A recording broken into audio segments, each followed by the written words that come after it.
근데 제가 토이스토리 시리즈를 보면서 제일 놀라는 게 1편, 2편, 3편, 4편이 사실 주제적인 측면에 다 다르거든요. 너무 놀랍다는 생각을 하고요. 저는 감히 선언하는데 양자역학의 개념이 적용된 애니메이션입니다. 이거는 토이스토리 제작진도 몰랐을 것 같아요. 하지만 제가 알려드립니다. 그럼 우디와 버즈 수명에 대한 얘기를 한번 죽는 해보겠습니다. 거예요? 버즈가 이제 ABS 플라스틱이랑 폴리카보네이트 재질인데 이제 미세 플라스틱에 대한 얘기를 할 수 있어요. 우리 혈액 속에 존재할 수도 있다.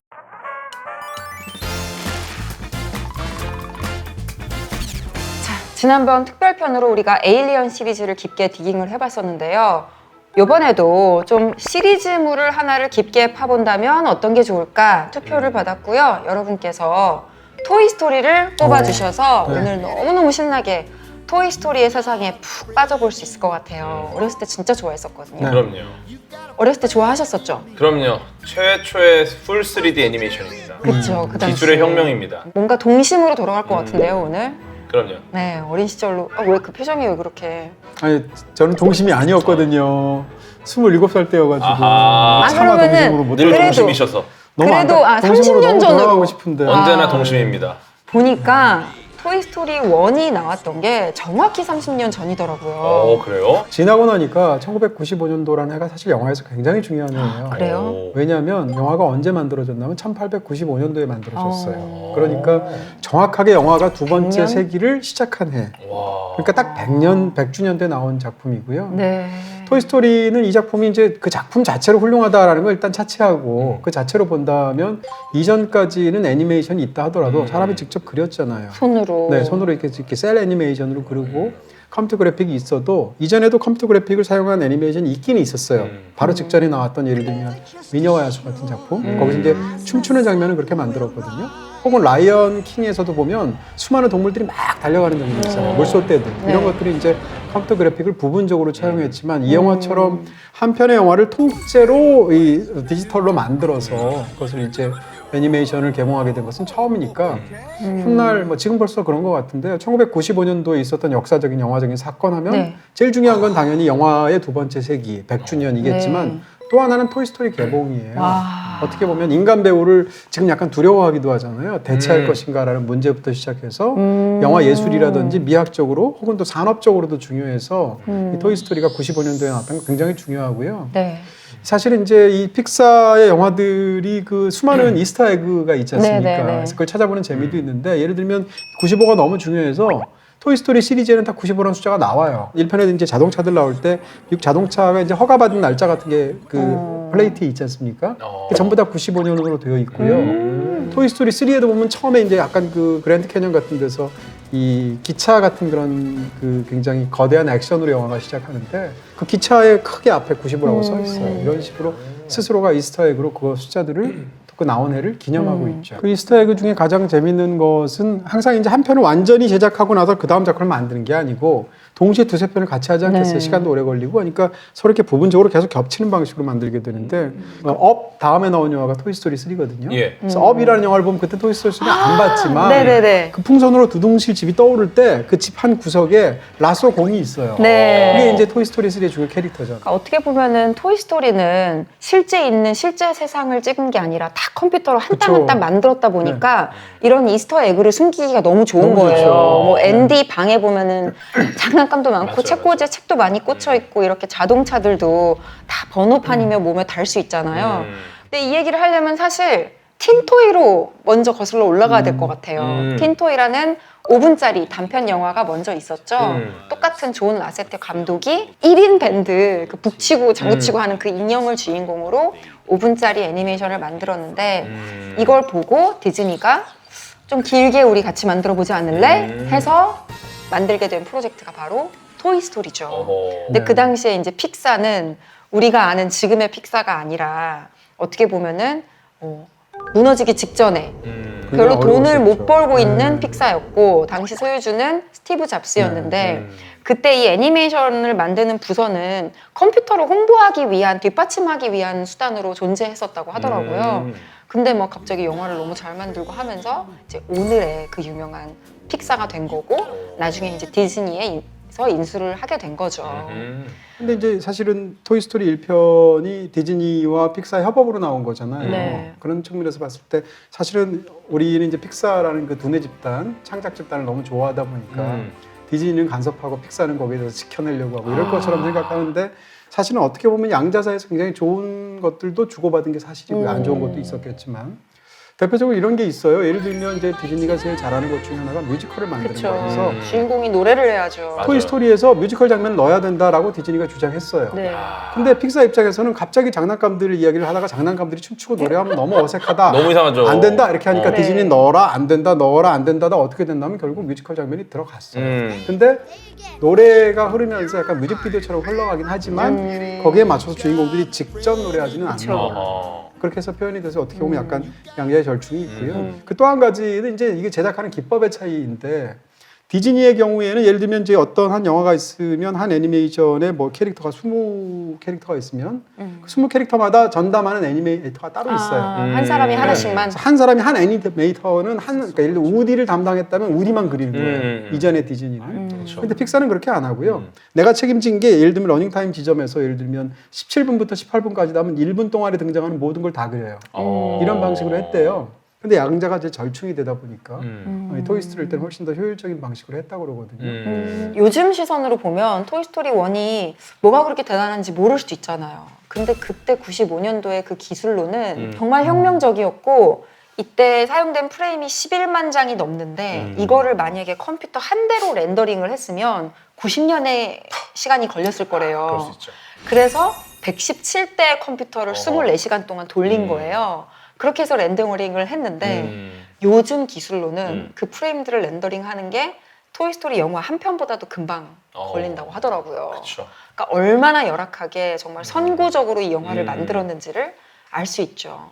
초창기 토이스토리 1을 보시면은 어색해요, 사실. 굉장히 그렇죠. 어색합니다. 그렇죠. 네. 특히나 그 주인공이었던 앤디가 제대로 극중에 등장을 안 하잖아요. 뭐 손이나 발 정도가 네. 나오지. 사람을 등장하게 되면은 사람이 어색한 게 너무 티가 나니까 장난감을 주인공으로 했을 때는 굉장히 이게 그쵸. 허용이 되는 거예요. 최초의 풀 3D 애니메이션으로서 굉장히 영리하게 접근을 한 거고. 근데 그 뒤로 가면서 이제 점점 기술이 그쵸. 발전을 합니다. 그러니까 원 때만 해도 사람의 얼굴 근육의 움직임이나 뭐 머릿결이 찰랑거리는 거나 이런 거는 전혀 표현할 수가 없어서 없었죠. 등장하는 뭐 앤디 엄마라든가 인간 캐릭터들은 다 숏컷을 어색하죠. 하고 있거나 아니면 머리를 묶고 있어요. 그걸 표현할 수 없기 때문에 그렇죠. 앤디가 생일 파티를 해서 앤디 친구들이 집에 놀러 온 걸 보면 다 똑같은 얼굴이고요. 돌려막기 하는 거죠. 네, 돌려막기 근데 하는 시간이 지나서 나온 게 몬스터 주식회사잖아요. 네. 근데 아. 몬스터 주식회사 그 털복숭이 썰리는 움직일 때마다 그 털이 싹싹 바람에 움직이잖아요. 한 올 한 올 진짜 손가락이 만져질 것 같잖아요. 어마어마한 기술적인 발전이 이루어진 거죠. 말씀하신 것처럼 사실은 가장 초기 단계에서 구현하기 어려운 게 인간이잖아요. 그래서 우리가 이제 언캐니 밸리라는 말을 그 당시에 많이 쓰기도 했었고. 근데 토이스토리가 이제 4편까지 오면 당연히 그 사이에 기술이 비약적으로 발전했겠죠. 그러니까 오히려 한 4편쯤 되면 약간 기술을 다운그레이드해서 표현해 줄 필요도 있는 거예요. 그렇죠. 왜냐하면 이 사이에서 너무 시각적인 차이가 크면 안 되니까. 그리고 또 토이스토리 4편에서 그 보니 가족을 묘사한 거 보면 정말 천양지차거든요. 1편하고 4편이. 픽사 영화 전체에서 인간을 주연으로 만든 최초의 영화가 뭔지 디 아세요? 인크레더블. 인크레더블. 다 바로 맞춘 재미없잖아. 이거 뭔가 땡 이래야 내가 전문가적인 포스를 밀고 나가는 건데 에구 이렇게 되잖아. 다시 할까요? 모르겠죠. 네, 더 미워. 픽사. 어쨌건 인크레더블이에요. 근데 모르겠어요. 인크레더블이 사실 한참 뒤거든요. 네. 그렇게 생각하면 사실은 그 기간 사이에서 많은 어떤 시간들이 사실은 기술적으로 필요했고요. 또 한 가지는 이제 어쨌건 이런 기술의 부족함을 우리가 얘기하지만 당시에 반대로 셀 애니메이션에서는 표현하기 어려운 거를 디지털로 하기 때문에 마음껏 표현한 부분들도 있어요. 대표적으로 이제 우디가 입고 있는 옷인데 네. 옷이 약간 이렇게 격자 무늬로 돼 있잖아요. 네. 근데 셀로는 격자 무늬 하는 게 굉장히 어렵대요. 오, 여러 가지 이유로 예를 들면 잠깐에 뭐 구김이 있다거나 뭐 이게 그렇죠. 약간 이렇게 그 넓이 모양이 간격이 이렇게 계속 되는데 달라져야 안 맞아. 되니까. 안 그걸 맞아. 그리기가 너무 어렵다는 네. 거죠. 그 다음에 또 이제 블라인드가 쳐져 있어서 어둑어둑한 방 이런 것도 셀 애니메이션으로 표현하기가 어렵대요. 그래서 일부러 그런 장면들을 넣었다는 거예요. 왜냐하면 디지털 애니메이션이 갖고 있는 장점을 상대적으로 드러내기 위해서 이런 식으로 지금 생각하면 그 기술이 가지고 있었던 혁신적인 측면 혹은 그 기술이 갖고 있었던 굉장히 그 당시까지 덜 발달된 측면 모두가 담겨서 정말 수많은 노력과 땀과 또 최고의 창의성으로 만들어낸 게 토이스토리 1편인 거죠. 저는 사실은 토이스토리 보면서 그런 생각이 들었어요. 처음 이 95년도 이 작품을 볼 때 저의 그 당시의 마음은 어떤 마음이었냐면 와 정말 영화사에서 어떤 기술적으로 완전히 바꾸는 뭔가가 나온 거잖아요. 최초의 디지털 애니메이션이 나왔어요. 그렇죠. 보고 나서는 이게 기술 셀 애니메이션이 아니고 디지털로 만든 거다라는 생각 자체가 중간부터 들지도 않았어요. 맞아요. 이야기에 폭 빠져가지고 맞아. 울지기까지는 않지 않았지만 마음이 너무 뭉클해져가지고 정말 와 어떻게 장난감의 세계로 이런 이야기를 만들까 맞아. 싶어서 완전히 감동받고 나왔거든요. 그러니까 지금도 생각하는데 솔직히 얘기하면 지금의 기술력이라는 건 픽사라든지 아니면 소니에서 만드는 애니메이션이나 아니면 무슨 또 다른 드림웍스 애니메이션에 기술력 차이가 있을까요? 제 생각엔 별로 없을 것 같아요. 있더라도 작은 차이가 있을 것 같은데 토이스토리가 정말 잘하는 건 기술적으로 뛰어난 집단인 것도 있지만 사실은 최고의 이야기 서사 집단이에요. 맞아요. 디즈니 고전 중에서 인크레더블 전이라는 그런 영화가 있어요. 거기서 보면 동물들이 집을 떠나서 멀리 있다가 수백 킬로, 수천 킬로, 수백 킬로였던 것 같은데 집단한 동물들이 집으로 귀환하는 그런 얘기거든요. 토이스토리가 항상 어드벤처고 항상 집단한 장난감들이 뭔가 어드벤처를 완수한 다음에 돌아온다라는 그런 형식을 갖고 있거든요. 이렇게 본다면 인크레더블 전이 같은 그런 고전에서 동물을 장난감으로 바꾼 어떻게 보면 약간 굉장히 디즈니적인 아이디어라고 볼 수도 있죠. 기본 스토리는 심플하죠. 장난감이 사람이 보지 않을 때는 움직인다. 네. 요겁니다. 근데 이건 아이들이 굉장히 오랫동안 상상하던 거예요. 그렇죠. 아이들은 항상 네. 장난감에게 말을 겁니다. 심지어 저는 감히 선언하는데 양자역학의 개념이 적용된 애니메이션입니다. 그래요? 네, 왜냐면 이거는 토이스토리 제작진도 몰랐을 것 같아. 모를 수도 있어요. 네, 하지만 제가 알려드립니다. 네, 일단은 관측하는 순간에 장난감이 존재해요. 장난감으로. 근데 관측하지 않는다면 얘는 살아 움직이는 생명체 쪽입니다. 네. 즉 관측 전과 관측 후가 다른 존재예요. 네, 이게 어쩌면 양자역학의 중첩의 개념을 정확하게 적용을 했고요. 근데 관측을 할 때도 변하는 게 아니라 얘네들이 장난감인 척을 하는 거잖아요. 아, 그쵸.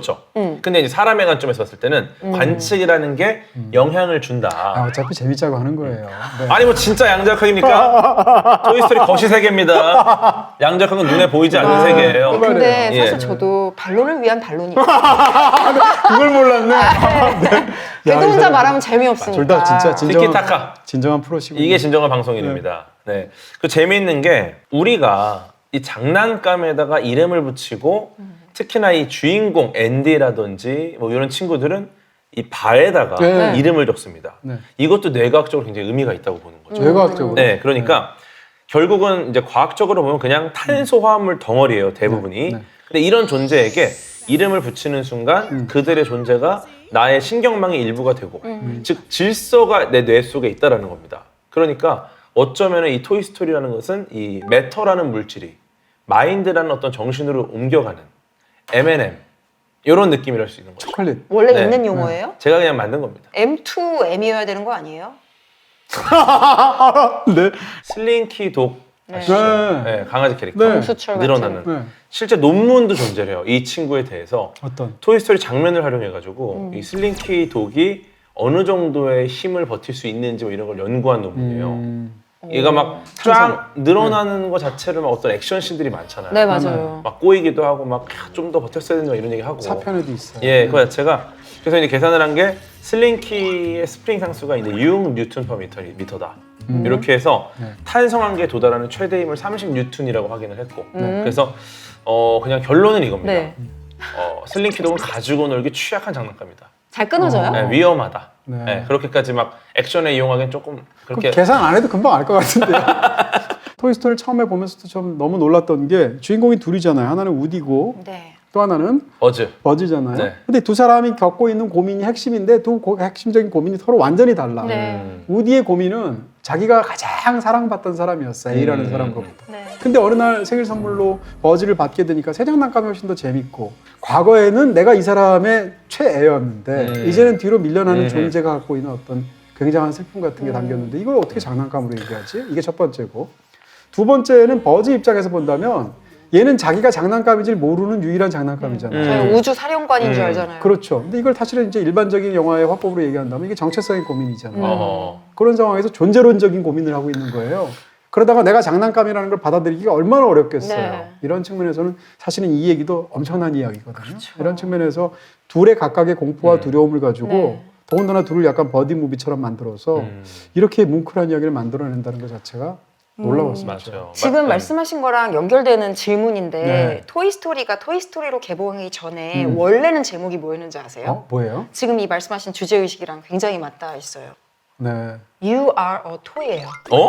원래는 그 제목이었대요. 넌 장난감이야. 장난감에 왜냐하면 불과해. 토이스토리 1에서 우디가 버즈한테 그런 정신 말을. 차리라고 그러면서 버즈가 맨날 막 라저 이러고 있으니까 이거 하잖아 이거. 너는 아이들이 갖고 노는 플레이띵이라고 You are a toy 하고 소리를 지르는 장면이 나오거든요. 너무 시니컬한 제목이야. 제목이 너무 이상하다. 무서워. 근데 이 편에는 그게 완전 바뀌어서 버즈가 우디한테 그렇죠. You are a toy 하고 소리를 질러요. 왜냐면은 우디가 그때 나는 그냥 아이들한테 선택을 받아서 아이들을 즐겁게 해주는 게 장난감으로서의 의무인데 계속 다른 거를 막 하려고 하니까 너의 본분이 장난감이라는 걸 일깨워주려고 똑같은 대사를 방향을 바꿔서 해요. 그래서 지금 자연스럽게 토이스토리 2로 넘어가셨는데 벌써 넘어갔어요? 네. 네. 얼핏 생각하면 1편에서 이런 이야기들 장난감 우리가 보지 못하는 데서 벌어지는 살아 숨쉬는 그런 장난감들의 세계가 있다. 정체성의 문제를 그 속에서 넣어서 이야기로 푼다라는 아이디어로 1편에서 얘기가 다 끝난 것 같잖아요. 근데 제가 토이스토리 시리즈를 보면서 제일 놀라는 게 아니 어떻게 이 시리즈를 같은 설정으로 계속 반복하면서도 1편, 2편, 3편, 4편이 사실 주제적인 측면에서 다 다르거든요. 그렇죠. 이런 측면에서 너무 놀랍다는 생각을 하고요. 2편의 경우에는 아까 말씀드렸던 우디의 고민을 버즈한테 주고요. 버즈의 고민을 우디한테 줘요. 2편에 가게 되면 우디는 이전에는 굉장히 평범한 데서 자기 주인공과 함께 놀면서 이런 것에서 장난감의 행복과 어떤 정체성을 찾았던 건데 네. 갑자기 자기가 특별한 존재로서 특별한 수집품으로서 전시대에서 만인에게 공개되는 그러니까 스타가 되기를 갑자기 꿈꾸게 된 거죠. 평범한 사람이. 반대로 버즈는 이쪽에서 자기가 정말 우주를 구하는 너무 중요한 캐릭터라고 생각했는데 2편에 오게 되면 장난감 가게를 갔더니 자기랑 똑같은 장난감이 쫙 들어있는 거죠. 사실은 이게 2로부터 한 2, 3년 뒤에 나오는 그 스티븐 스필버그의 AR이라는 영화 있잖아요. 거기에서 가장 핵심적인 장면하고도 비슷하거든요. 이런 측면에서 1편에서 둘이 처한 처지를 캐릭터를 바꿔서 사실은 실현시킨 게 2편이란 말이에요. 그러면서도 얘가 너무 흥미진진하잖아요. 그렇죠. 이런 면에서 참 놀랍다는 생각이 들죠. 저는 사실 토이스토리 2에서는 네. 그게 좀 재밌었어요. 비닐에 넣어서 보관된 장난감들이 나오고 실제로 가지고 노는 장난감들이 나오고 그러면 장난감 입장에서는 뭐가 더 행복할까? 그러니까 이게 우디의 고민이잖아요. 그렇죠. 결국 이제 내가 만지고 노는 그게 정말 재밌는 건지 근데 이것들을 실제로 고민을 많이 하는 것 같아요. 예를 들어서 누가요? 장난감들이? 아니 우리 사람들이 그냥 장난감들이 고민을 그러니까요. 장난감은 없는 거예요. 여태까지 한 말이 있는데 그렇게 말하면 어떡해요? 장난감들한테 설문조사한 줄 우디 알았어요. 버즈는 안 움직이는 거예요. 장난감한테 물어보셨어요? 근데 어쨌든 장난감의 원래 기능이 있잖아요. 네. 놀이를 통해서 어떤 인지 능력을 향상시키고 뭐 사회성이나 운동 능력이 발달하고 이런 것들이 있는데 그 박물관 같은 경우에 이제 실제 보존을 위해서 장난감들 이렇게 처리를 해가지고 네네. 그렇죠. 보관해 놓는데 네. 사실상 장난감의 기능 자체는 끝난다고 보는 거고 네. 네. 그래서 이제 이 고민 때문에 이건 사실 장난감의 죽음이거든요. 원래 목적을 완전히 상실해 버리는 거예요. 그것 때문에 이제 과학관 같은 데서는 네.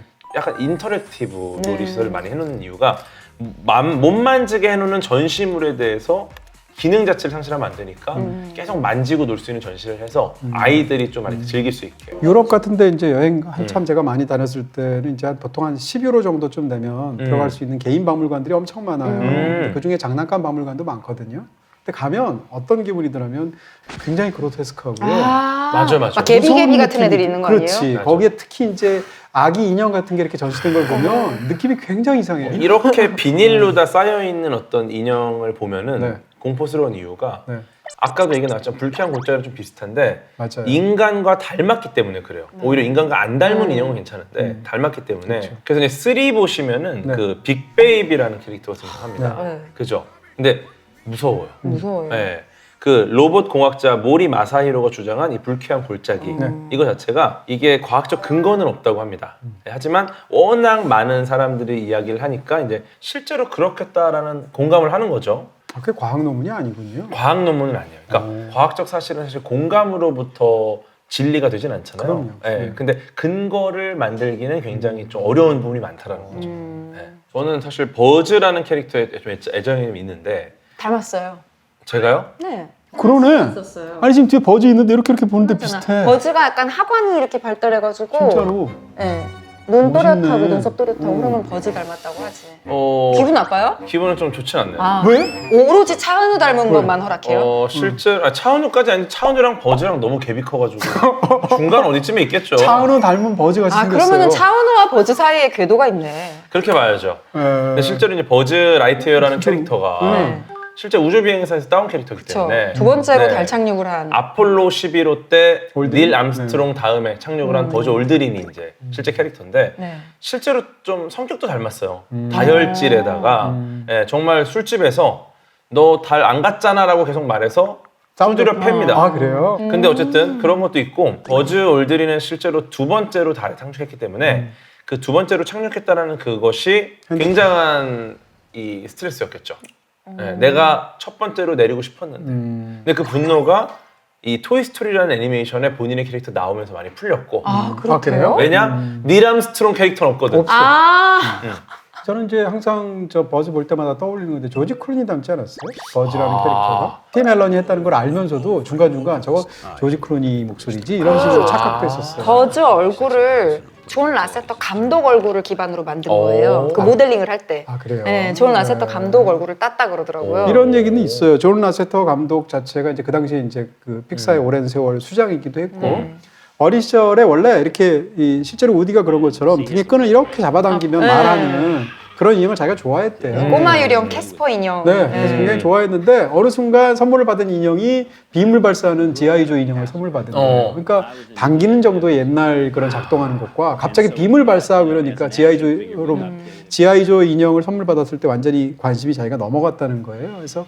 그 경험을 떠올리고 사실은 이 기본적인 이야기를 만들었다는 건데 이런 것들도 굉장히 흥미롭게 느껴지는. 네. 아, 저는 그 픽사 그 안에서 그 애니메이터들의 이야기 이런 거 보면 너무 재밌어 보이잖아요. 국내에 또 나온 책들도 있고. 그래서 그런 메이킹 필름 보면 이 존 레스터 감독이 자기 그 앉아 있는 사무실에 인형이 꽂혀 있어요, 장난감이. 그런데 이제 인터뷰를 하는데 어디 장난감 가게에 가서 본인이 재밌어 보이는 관심 가는 장난감을 법인카드로 결제를 한대요. 그리고 research 딱 이렇게 명목을 써가지고 올린다는 거예요.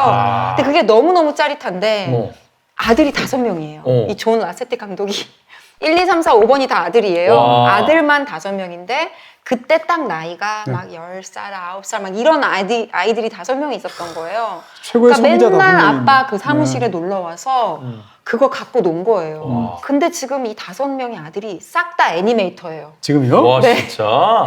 네 아버지 뭐 하시노? 이러면 바로 또 우리 아버지 이름에 있잖아요. 그럼 라세트하고 난 벌써 성이 다 하니까. 라세트야. 우리가 지금은 이제 사실은 토이스토리 2를 지금 현재 시리즈 전체를 볼 때는 좀 약하게 생각하는 경향이 있어요. 왜냐하면 1편이 갖고 있었던 그 오리지널리티가 어마어마하고 또 그 뭐라 그러나요? 위치가 충격? 너무 네, 나왔을 때 토이스토리 충격. 드디어 시작 이런 느낌이 있고 그렇죠. 또 최고작을 보통 3편이라고 말하잖아요. 이런 상황에서 중간에 2편이 껴 있어서 지금은 약간 1편과 3편 사이에서 상대적인 태작 혹은 범작 이렇게 생각을 하는 경향이 약간 있는데 브릿지 느낌이. 샌드위치. 근데 그렇지 않고요. 당시에는 심지어는 토이스토리 2가 1편보다도 훨씬 더 흥행 성적도 좋았고 맞아. 그리고 그 당시 기준으로는 뭐 디지털이나 셀이나 이런 걸 다 구분하지 않고 모든 애니메이션 역사를 통틀어서 라이언 킹 다음 넘버 2 자리까지 갔었어요. 그래서 토이스토리 2가 그리고 또 한 가지 흥미로운 것은 토이스토리 1은 각본상 후보에는 올랐거든요. 아카데미에서. 네. 근데 작품상을 뭐 후보에 오르진 못했거든요. 근데 심지어는 이 토이스토리 2는 골든글로브에서 작품상을 받았어요. 뮤지컬 코미디 부분에서. 이런 걸 생각하면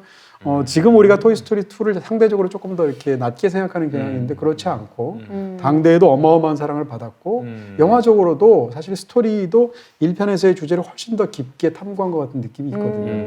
2편 장면 중에 제가 굉장히 좋아하는 건 제시라는 캐릭터가 있잖아요. 네, 카우걸. 네, 그 제시라는 캐릭터가 이제 자기의 주인이 애지중지하면서 굉장히 오랜 세월 이렇게 자기를 잘 갖고 놀았음에도 불구하고 어느 정도가 되어버리니까 이 박스에 넣어서 도네이션을 한단 말이에요. 그러니까 버려진 거잖아요. 네. 근데 버려졌는데 박스 안에서 멀어지는 자기 옛날 사랑했던 그 주인을 박스 안에 제시 시점으로 보는 그런 구멍에서 보는 장면이 있어요. 그거 보면 진짜 마음 아프거든요. 근데 이런 장면들을 만들어낸다는 게 대단하다는 생각이 들죠. 그러니까 사실은 원이 나오고 나서 2를 극장 개봉작으로 만들 생각이 전혀 없었대요. 그냥 원 하나만으로도 너무 큰 성공이고 이걸 어떻게 1시간짜리를 또 만들어라는 생각을 했을 수 있잖아요. 그래서 그냥 비디오 개봉작으로 만들려고 했는데 가지고 와보니까 퀄리티가 너무 좋고 그리고 사실 그러면서 이제 3까지 이어지게 됐잖아요. 시리즈가 어떻게 되면 만들어질 수 있게 맞아요. 됐네요. 네, 3를 못 볼 수도 있었는데 그 당시에는 이제 홈비디오 시장이 컸고요. 90년대 말에 특히 디즈니의 그 수입 중에 상당수가 홈비디오 시장에서 얻었는데 홈비디오 시장도 관리를 해야 되니까 단순히 개봉한 영화를 그냥 비디오로만 내는 게 아니고 홈비디오용 애니메이션들 많이 만들었어요. 뭐 알라딘 2 같은 경우가 그렇지 않나요? 뭐 라이언 킹 라이언 2, 킹 2도 그 다음에 그렇고. 무슨 뭐 스피노프에 해당하는 맞아요, 뭐 맞아요. 티몬과 푼바 이런 거. 토이스토리 3는 일단 나온 시점 자체가 한 11년이 지나고 나서 나왔어요. 네. 그러다 보니까 관객인 우리도 성장을 했고 네. 중요한 건 6살짜리 꼬마이던 앤디가 네. 이제 나이가 대학생. 들어서 대학에 입학해서 미국에서는 대학을 가면 이제 집을 떠나니까 집을 떠나게 되잖아요. 처음에는 이제 이 장난감들 다 다락방에다 놓겠다 했는데 이제 어머니께서 실수로 이렇게 짐을 싸놨다가 그게 쓰레기장에 아예 버려질 뻔하고 그러면서 이제 막 오해가 생기고 구출해내고 그리고 나서 이제 데이케어 센터로 가게 되는 그런 내용인데 이거 뭐 이제 다 시간이 지났으니까 마지막에 어떻게 되는지를 알잖아요. 세대가 보니한테. 교체되면서 결국에는 보니에게 이걸 물려주는데 전 어렸을 때 제가 이렇게 시간의 흐름을 슬프게 받아들이는지를 이 영화를 보고 처음 알았어요. 어릴 때니까 뭐 그렇게 깊게 생각해 본 적이 없다가 애니메이션을 보면서 이렇게 펑펑 온 게 처음이잖아요. 그래서 아 나는 시간의 흐름을 너무 슬프게 생각하는구나. 많이 울었죠. 정말. 왜냐하면 시간이라는 건 정말 인간이 어쩔 수가 없잖아요. 통제할 그렇죠. 수가 없는 맞아요. 주제이기 때문에 네. 저는 그 이후로도 제일 두려워하는 게 뭐냐 그럼 시간이라고 그러거든요. 그렇게 얘기하신 적이 있어요. 사석에서도 평론가님 뭐가 제일 두려우세요? 제일 무서워하는 게 뭐예요? 이렇게 물어보시는 거예요. 그래서 글쎄 뭐지? 뭐 대출? 뭐 이런 식으로 얘기했거든요. 네. 그랬더니 저는요 시간이에요 이렇게 얘기하시는데 제가 무릎을 쳤어요. 나랑 정말 한 3단계 차이가 있구나. 근데 픽사의 모든 영화를 통틀어서 최고의 장면 2개만 꼽아라 이라고 한다면 장면. 네. 하나는 업에서 초반에 그 쫙. 할과 엘리가 이렇게 나이 몽타주처럼. 들어가면서 쫙 올라가는 장면.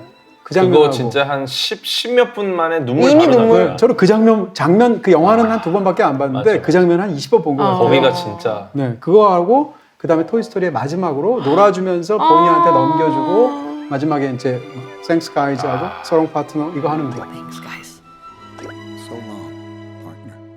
근데 그걸 보면서 그 당시에 얘가 고맙다고 말해줘서 너무 고마운 거예요. 관객으로서 그런 마음이 들었거든요.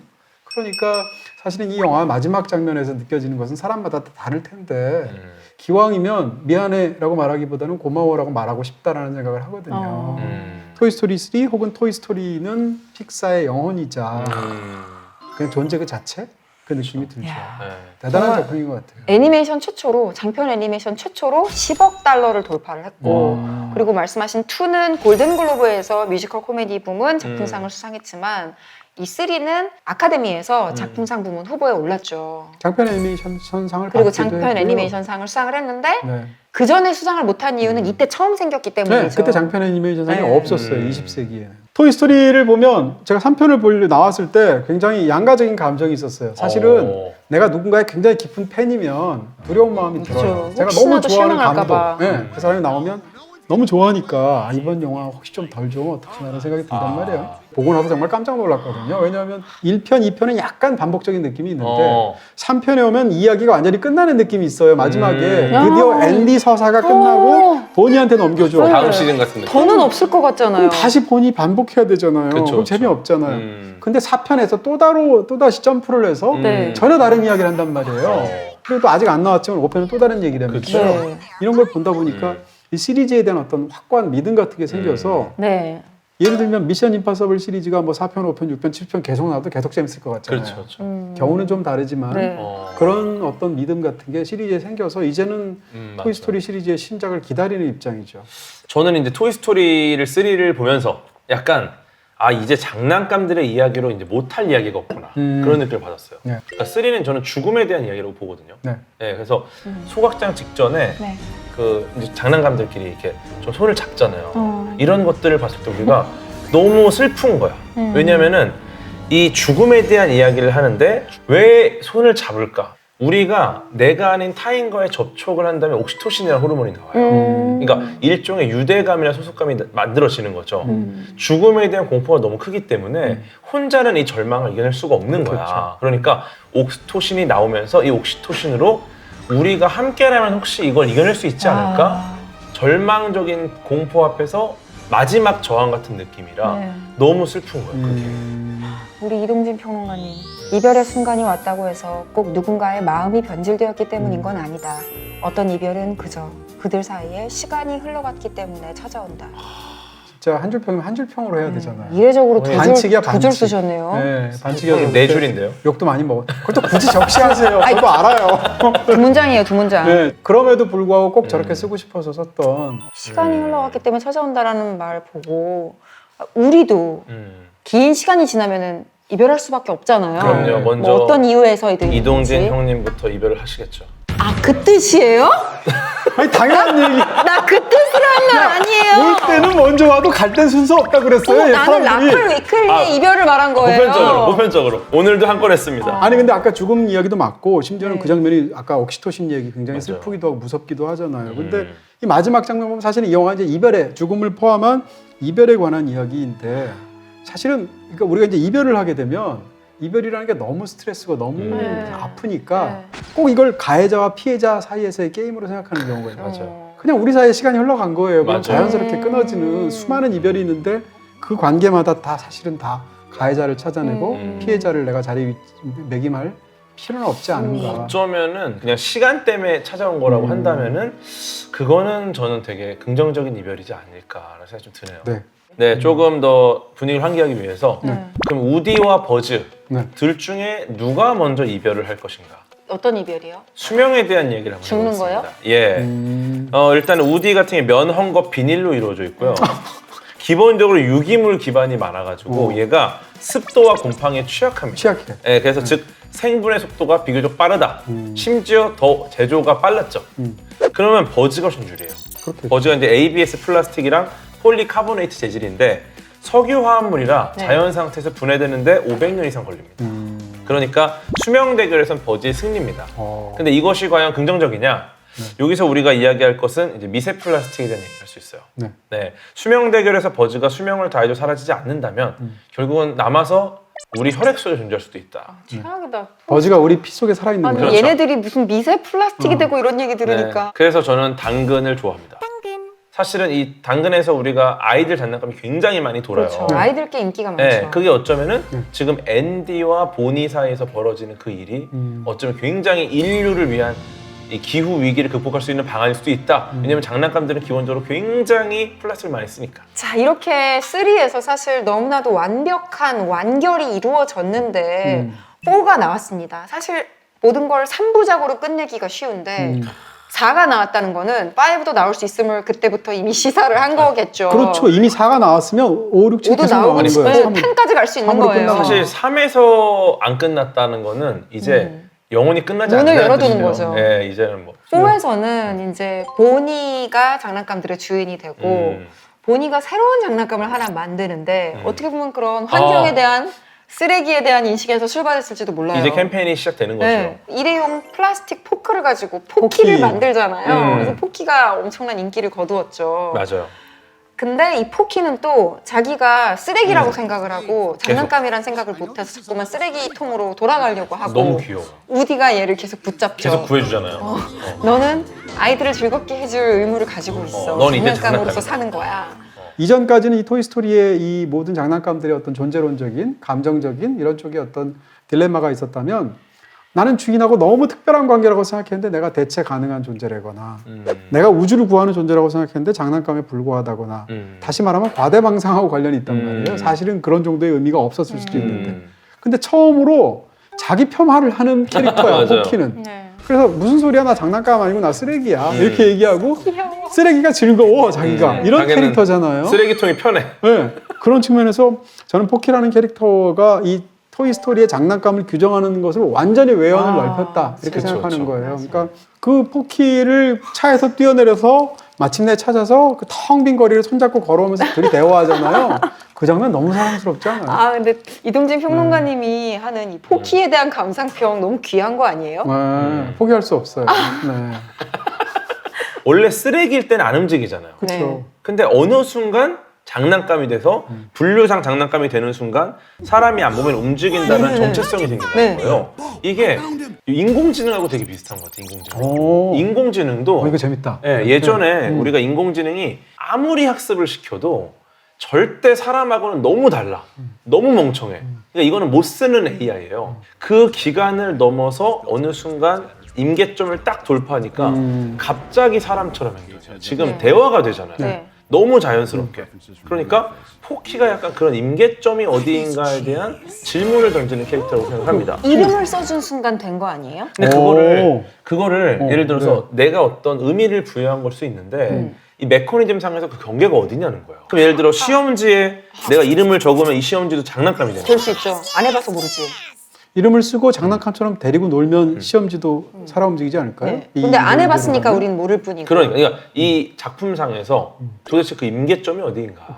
그 답이 있는 거잖아요. 주인이 아니요. 이름을 쓰고 없어요. 그렇게 바라봐 주기를 시작하는 순간부터. 그러니까 왜냐하면 이게 인공지능도 그 임계점을 없어요? 정확히 몰라요. 그래요? 네, 그냥 계속 데이터를 줬더니 어느 순간 얘가 굉장히 사람처럼 행동을 하는데 그 임계점을 우리가 명확하게 알기가 어렵고 근데 과학자마다 달라요. 사람처럼 행동한다라는 건 어떻게 알아요? 우리가 테스트가 있어요. 튜링 테스트. 아, 튜링 테스트요? 네, 튜링 테스트를 통과하는 게 과거에는 유진 구스트만이라는 AI가 통과를 했는데 인간과 AI가 대화를 하는 과정을 외부 관찰자가 지켜보고 이 관찰자들이 이 둘을 구분할 수 없다는 게 확정이 되면은 이 AI는 튜링 테스트를 통과해요. 이미 뭐 그런 단계는 한참 넘었죠. 네, 그러니까 사실은 오히려 더 사람처럼 말을 하니까 그 임계점을 정확히 알 수 없다라는 게 좀 AI랑 좀 비슷한 면이 있지 않을까. 그러네요. 그렇게 얘기하는데 나는 계속 임계점을 알 수 있다고 계속 얘기를 하는 거고. 저는 궁금한 게 그거 궁금하지 않아요? 왜 요즘 장난감보다 옛날 장난감이 더 튼튼할까? 더 내구성이 있을까? 개비개비가 일단 골동품 장난감이에요. 네. 오래된 아주 역사가 깊은 애입니다. 그만큼 강한 힘을 갖고 있는 거죠. 근데 재밌는 게 실제로 그런 경우가 많은 게 오래전에 우리 부모님이 갖고 놀던 거나 네, 뭐 네. 이런 걸 생각해 보면 맞아요. 꽤 튼튼해. 그 기계식과 전자식의 차이 같은 거 아닐까요? 전 그렇게 안 보고. 어떤 원인이 있을까 궁금하잖아요. 그죠? 저는 기업들이 교체 주기를 짧게 하려고 어. 일부러 내구성이 약하게 만든다고 생각해요. 전자제품을 그렇게 많이 하죠. 옛날 장난감은 조금 단순한 구조라서 움직임도 단순하고 근데 요즘 장난감은 복잡한 구조라는 건 뭐냐? 이 만드는 과정에서 사출 장치를 통해서 만들어지는 성형이 굉장히 얇은 사출 성형이 이루어진다는 거예요. 기술적으로 또 가능해서. 네, 기술적으로 네. 가능해지니까 부품이 굉장히 얇아지고 작아지고 어쩌면 오히려 내구성은 좀 떨어지고 심지어 고치는 비용보다 새로 만들어서 사는 비용이 더 싸니까 맞아요. 고치지 말고 새로 사라. 맞아요. 요 전략으로 가는 거고 좀 PVC라든지 좀 폴리머 같은 것들 많이 써요. 이것들은 이 가공은 쉬운데 시간이 지나서 이 가소제라는 성분이 기화를 하게 되면은 약간 내구도가 좀 떨어질 수가 있대요. 네, 그래서 예전에 두껍고 튼튼하고 단순한 구조의 플라스틱 대비 요즘은 약간은 얇고 작고 그리고 조금은 더 부스러지기 쉬운 플라스틱을 많이 쓴다. 이런 것도 있고 지금 우리에게 남아있는 옛날 장난감들은 그걸 튼튼한 견뎌. 애만 남은 거예요. 강한 놈이 오래 가는 게 아니라 오래 가는 놈이 강한 그렇죠. 거예요, 이거네. 이미 약한 옛날 장난감은 이미 다 부서졌기 때문에 강한 애들만 남은 거야. 그러니까 와 옛날 장난감들 되게 튼튼하다. 튼튼한 애만 남아 있는 거죠. 재밌지 않습니까? 재밌습니다. 재밌으면서 억지로 재밌습니다. 기억을 혹시 하세요? 어렸을 때 갖고 놀던 장난감 저 아직 같은 있어요. 거? 저는 보관해놓은 상자가 있어요. 아직도요? 파트 3까지 있어요. 쏘면 딱딱딱 소리 네. 나는 거. 그것도 있고 세일러문 프리즘 카드도 있습니다. 건전지를 넣으면 안에 있는 요만한 기차가 있는데 핸들을 돌리는 방향에 따라 기차가 움직이니까 그러니까 이 판의 진동을 이용한 장난감이거든요. 재밌겠다. 와 근데 신기하네요. 이 나이 먹도록 장난감 박스가 그대로 있어. 이게 지금 무슨 제 생각인데 오늘 집에 가는 거 꺼내가지고 갖고 놀 것 같아. 2시간씩. 이게 더 지금 나은 표현을 무슨 조롱입니까 이게? 또 올해 좋은 소식이 있죠. 6월에 토이스토리 5가 개봉한다는 소식입니다. 이거는 뭐 7년 만에 대작이죠. 후속작이에요. 우리 패스트 라이프에 예. 그레타 리 그레타 배우가 리가, 그 릴리패드. 릴리패드라고 하는 태블릿 목소리를 맡았죠. 강력한 악역이겠죠? 네, 이제 태블릿이 언박싱이 되면서 다들 덜덜덜 떨고 난리가 나는 거죠. 패러다임이 예고편 너무 바뀌는 재밌어요. 거죠. 네. 예고편 보는데 그 장난감들의 표정. 리액션으로만. 네, 덜덜덜. 아, The age of toys is over 이렇게 맞아, 나오잖아요. 장난감의 시대는 끝났다. 이제 디지털 시대, 테크놀로지와 싸워야 되는 시대가 된 거죠. 너무 지금하고 잘 맞는 네, 거니까. 정말 나올 법한 네. 주제고, 야, 4까지 나왔는데도 또 새로운 게 나오는구나. 근데 뭐든 이번 할 거 수 재밌을 있어요. 것 같아요. 뭐든 할 수 있고. 포키 여자친구 나오는 거 알아요? 아, 제가 볼 땐 토이스토리 한 6쯤 가면 장난감이 인간 갖고 놀 것 같아요. 와, 말 된다. 폭성 탈출처럼 네. 바꿔가지고 입장 어떤 주객전도 행성으로 돼서. 갔더니 거기서는 장난감이 인간을 장난감으로 갖고 놀아. 그리고 그거 애들 배변 훈련할 때 쓰는 스마र्티 팬츠라고 하는 어떤 기기가 있는데 그건 또 코난 오브라이언이 목소리를 와. 맡았다고 하죠. 그것도 나와요? 네. 신기합니다. 안 보고 싶네요. 다 반가운 네. 사람들이잖아요. 이 릴리패드? 네. 이길 수 있을까? 이거 만약에 장난감의 승리, 우디 버즈의 승리로 끝나잖아요? 그러면 현실. 비현실입니다. 전자기기잖아요. 그리고 굉장히 빠른 반응 속도로 현란한 정보를 제공해요. 이게 네. 도파민 보상 회로 시스템 속도 자체가 달라지는 거예요.